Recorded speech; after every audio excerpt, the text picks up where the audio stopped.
Does he have a show this morning? No. Okay, good. It ain't too late at any age to hold on to a dream. There we are. Good morning. Welcome to the Indy Boomer Show. I'm Mary Pat McKee, and I am sitting here this morning with Wesley Young and Matt. Oh my gosh, Albine. And they are both from Senior Solutions Consulting. Normally it's just Wes, but today we have a bonus with Matt here, and he's going to tell us some things we need to know about insurance. As you see on the screen there is the May cover of Indy Boomer magazine. You can pick it up at any Kroger or Marsh store. And we also want to thank our sponsors this morning of Noblesville Trophies and Logan Street Signs and Banners. Did I do it right, Jim? You did this time. I did this time. Very good. Let's jump in. We got, as usual, we always have a lot of information when Senior Solutions Consulting is here. Wes, do you want to introduce Matt for us and tell us what? Sure. But we're Senior Solutions. We do veterans benefits for people who need help with in-home care, assisted living, and nursing home. Right. We also do Medicaid for nursing home and assisted living, and as a part of that work, we uncover all the assets and things that a person has to get them qualified and eligible and on the right track for benefits. And one of the things that we've been running into a lot more recently is life insurance, and I brought Matt Albion on from our office to talk about some of the problems we're seeing with life insurance that people should maybe pull their policies out and take a look at. A lot of times people buy life insurance, throw it in the lockbox, and don't look at it. And sometimes by the time we get to it, it can have problems. And the sooner you catch it, the better. Like most things. So yeah, Matt Albion from our office. He's been in finance for about 30 years, and I was going to have him touch on that. Okay. Hard to believe been in finance for 30 years, and I'm only 42. So it's amazing. What we find, Mary Pat, is when we have a new client come in, invariably they'll have some type of life insurance, and they'll throw it on our desk, not sure what it is. Right. And typically they buy it, they forget about it, they throw it in the drawer, they pay the premium, and then maybe they get a surprise in the mail sometimes where there's not enough money going into the policy to keep the policy going, or maybe it's a policy that's lapsing. Okay. So just a little quick in life insurance 101. Yeah, please. There are essentially three types of life insurance policies that are available. Okay. First, that everybody usually knows about is term insurance. That's really temporary life insurance. Right, just for a short amount of time. Exactly. Buy that when you're young, buy that when you have a family, want to cover college expense or a mortgage should you pass away prematurely. Term insurance is also typically part of group insurance if you have an employer or an employer-sponsored group policy. Right. The term insurance is you pay a static premium for a certain number of years, and the face amount or the death benefit is level for a certain number of years. Right. So let's say my example, maybe 10 years or 20 years or 30 years. So a person will buy a 10-year life insurance policy, this is a term policy, pay a premium, and then at the 11th year, for years 11 through 20, the premium will jump up to a higher amount for those next 10 years. And then maybe we go 10 more years, and it jumps up again years 21 through 30 to a much higher amount. Okay. And as you approach your mortality, the cost of the coverage gets more expensive. So really, term insurance is really temporary. Yeah, but when the term ends, that's it. You don't get any money back that you paid in, correct? That is correct. Okay. Yeah, there are some other benefits of term insurance where you can actually convert a policy during a conversion privilege period. That's usually up to a certain age or up to a certain year of the policy where you can convert that to a form of a permanent policy. Like a whole life? Exactly. Okay. Exactly. No evidence of insurability, which is very, very helpful. Okay. So really, term insurance is for a finite number of years for an insured. Okay. Well, then there's permanent life insurance. And there are two types of permanent life insurance. The first is the oldest one that's been around forever. It's whole life insurance. Right. That's where you pay a guaranteed premium and you have a guaranteed death benefit or face amount. Okay. So regardless of what happens with the economy or with the life insurance rate of return of the insurance company, investment rate of return of the insurance company, you pay that premium and you have a guaranteed death benefit for as long as you pay that premium. And that premium remains the same through the life of the policy? Yes, it does. Okay. It remains the same. Very good. Typically on whole life policies, again, we're all talking about guarantees now with this policy. In about year 3 or 4, that policy will kick out what's called a dividend. Now, dividend is a cash dividend. It's a cash payment. Right. Now, cash payment, it's not guaranteed, but typically with top shelf insurance companies, it begins about year 4 and kicks out every year for the life of the policy. That dividend can be used to to either reduce the person's premium. It can be paid out to the insured in cash. They just don't have the cash every year. That Yeah. dividend typically increases every year. Right. That dividend can be used to buy additional insurance, life insurance, or that dividend can actually sit inside the policy and grow tax deferred as like a savings account. Okay? So let's say you have a policy for 15 or 20 years and you pass away. You have a base policy, and then you have whatever the dividends bought, and that'll pay out to your beneficiary. And those dividends come every 3 years on a whole life insurance policy? Dividends start at about the third policy year and are paid annually. Oh, annual so payment. after the third year, they come every year. Yeah, they're not Okay. guaranteed though. Okay. But most of the carriers that we use and most of the companies that are out there today will pay a dividend starting in about the third year. And really, a dividend is a return of excess premium paid to the Right. insurance company, and a portion of the profit of the insurance company paid back to each policyholder. That's what a dividend is. Right, right. So is typically that dividend worth talking about? It is at about year 20. Okay. Yeah. It's nominal the first few years, of course, because Right, I figured it had to be relatively small. exactly. Yeah. The policy charges to get the policy up and running, the underwriting expenses, the reserving of the insurance company. Right. But we've seen older insurance policies where annual dividends are a couple $1,000s a year. Wow. They're very substantial. Yeah, that is good. Now the third type of life insurance, it's kind of a hybrid. It's called universal life. Mm-hmm.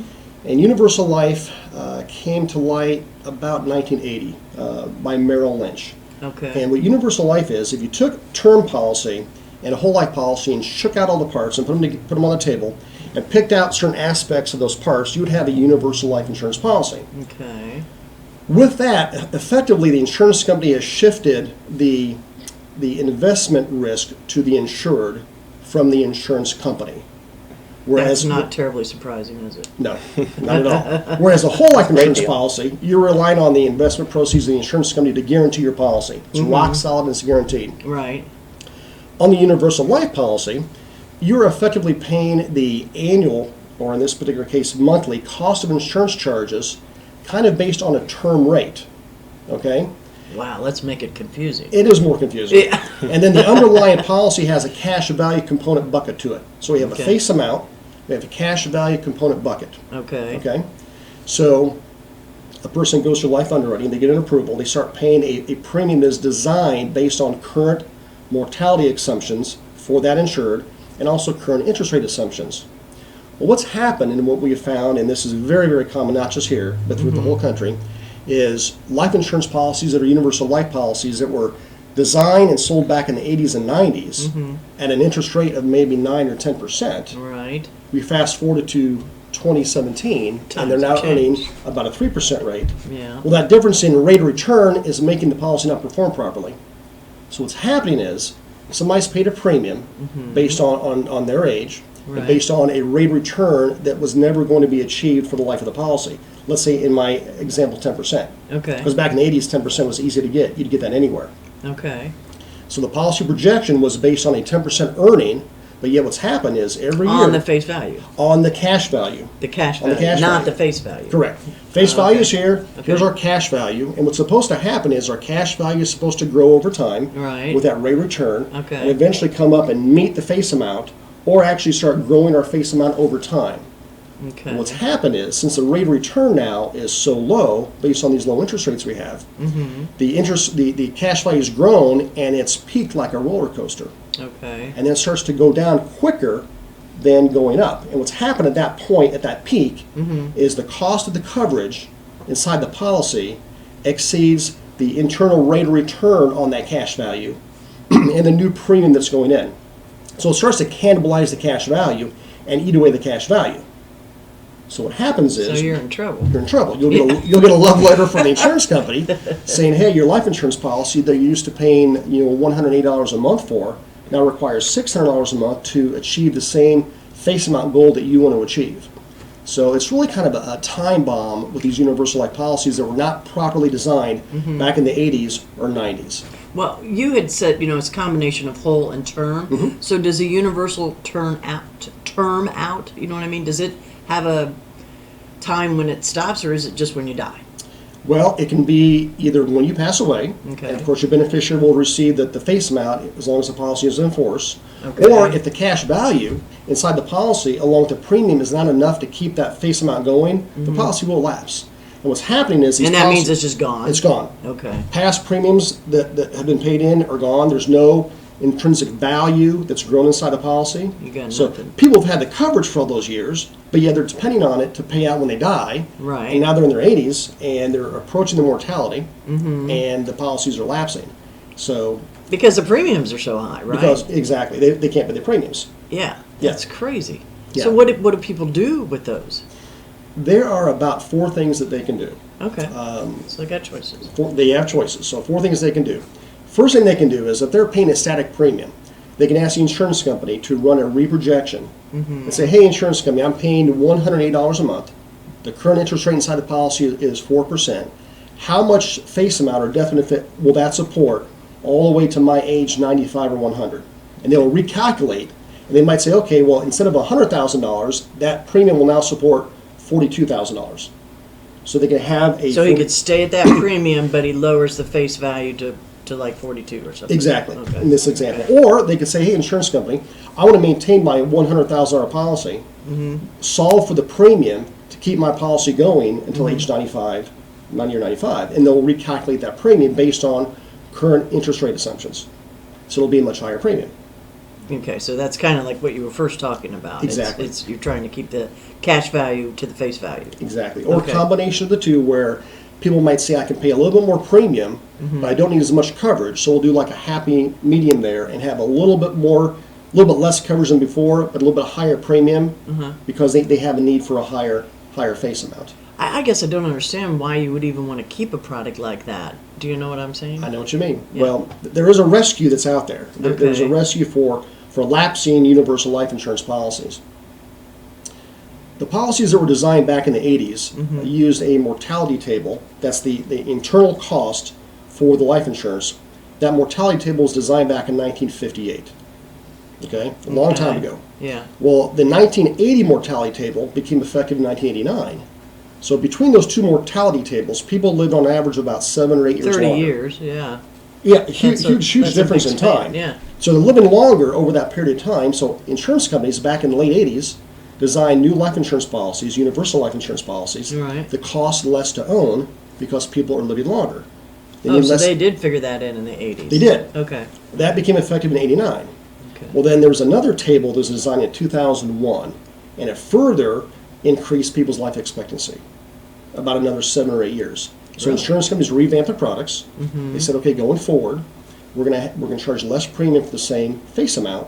Obviously, going through life insurance underwriting, but Right. people are living a lot longer today than they were back in the 80s Yeah. and 60s and definitely 50s. Right. So what we have found is if somebody's generally healthy, you might have controlled blood pressure. Many folks do. Yeah. Controlled triglycerides or cholesterol. Yeah. Could have had a bout of cancer maybe a decade ago or so. All right. But if we put them through life insurance underwriting, many times we were able to use their existing premium and their cash value that they built up and actually replace what they have, but make it last as long as they're going to last.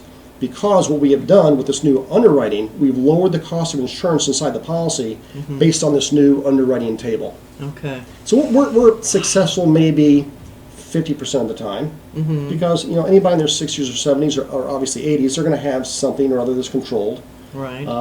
But about half the time we're successful in achieving that. So there's really 4 ways to fix it. Okay. We prefer the last because if we can provide the same benefit that they've been used to their whole life Right. at or around the same premium they've been used to their whole life, that's a win-win for everybody. Oh, for sure. Yeah. Okay. Yeah.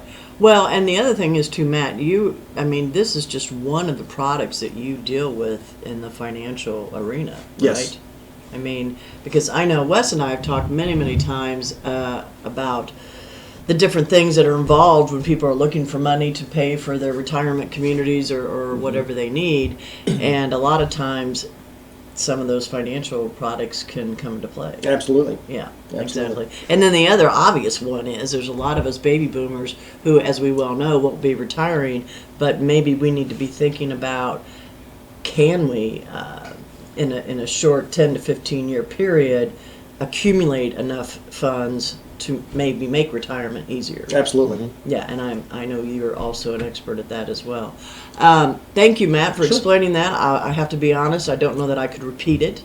As we always tell people, please call an expert. But if you have universal life insurance policies, Or any policy. it's not bad to review them occasionally, right? Here's the takeaway. If you have a universal life policy, excuse me, contact your agent or contact us, better yet, and we will, on your behalf, write to the insurance company and have them give you a reprojection based on what you're doing, Right. premium-wise. And then we're going to see when the policy is going to lapse, if it's going to lapse at all. Right. And then, if we buy ourselves some time, we have options to fix that for our client. So Right. give us a call. We're happy to help out. Yeah, and it's always better to be a little proactive than have to be Absolutely. Yes. reactive. So when it all comes about, so hey, great, thank you, good information as always. Thank you guys for watching. There again is the May issue of Indy Boomer magazine on the screen. You can pick it up at any Kroger or Marsh store. Very soon we will have the July issue coming out. We're excited about that as well. Also on Sunday mornings we have Boomer TV at 10:30 on Wish TV with Patty Spittler. Be sure and tune in for that. And we just want to thank everybody for tuning in, and we'll see you all soon.